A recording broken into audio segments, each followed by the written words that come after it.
Wow, I say, especially in the Asian society, Singapore included, it is a taboo, it is a stigma, it is shameful. We talk about it, it might get contagious, and a lot of them would say, "Choi, don't talk about it," So there's also denial.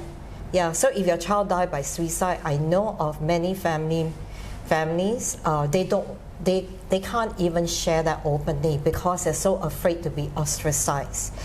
It's very simple. When you tell someone, "I have cancer," you get lots of sympathy, right? But when you tell someone, "I have mental illness," they don't know what to say. They give you this look of shock or silent, or they just walk away. This is how our society is, and we need to change that. And that's why the Please Do It movement has come about. I mean, we're here to tell you guys that you're not alone. There are many people facing the same thing, and you need to know that this is not something that somebody does by will. I mean, nobody would want to end their own lives if they do not have a extremely strong push factor, and that's what we need to do as a society, to understand what that push factor is and to help these people overcome that in whatever ways that we can. Even a little bit of empathy, being around that person when the person is down, all these little things are going to help save a life. I know of young children who says that, "Oh, I'm not going to tell anyone that my friend is thinking about suicide because he would think that I betrayed him." The same thing I told my daughter, if your friend comes and tell you that you'll be betraying me if you tell my parents or you tell an adult that I'm thinking of suicide, I'm not going to be your friend anymore. But I told her, that's fine, but at least, right, deep down in your conscience, you know you saved a life. Whether that person is still your friend or not, you know that you have saved a life, and nothing is more important than that. And many a times, you may have a lot of false warning from your friend, say, "Oh, another one," and then that one time you decide not to respond to that call of distress or message of distress, may be the last time. So don't ever give up. Don't ever give up. But also, just something that I would like to share with younger people, when you take on the burden of listening to your friend, make sure that you yourself are equipped emotionally to handle that load, because it is not easy, even for us parents, when we know that our child is depressed, there's so much on our shoulders.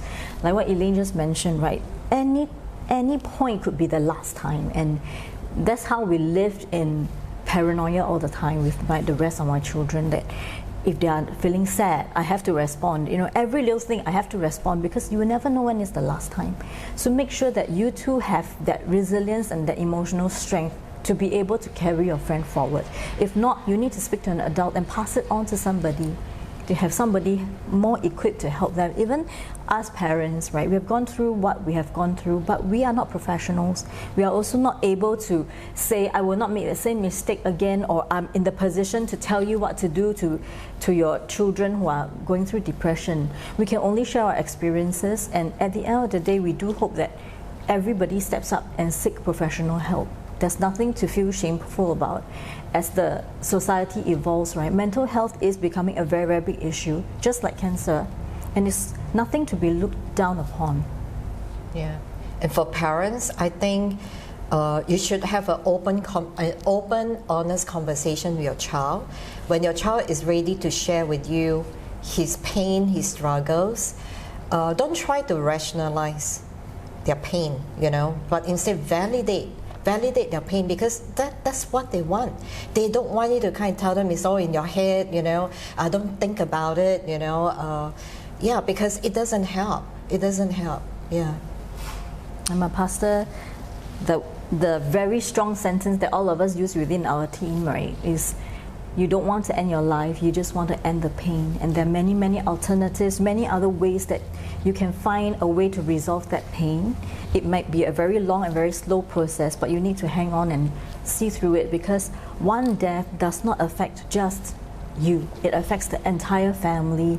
It affects all our children, all of the family that are closest to our child. The after effects, the paranoia that we live through, which we are prepared to live through for the rest of our lives, you know, because we have not been through one such experience. Even with our children, our other children, or the siblings of the one lost, all the trauma, the childhood trauma that they have to go on, is something that they have to carry with them for the rest of their lives. Yeah, I call it the pain is being transferred to those who are living.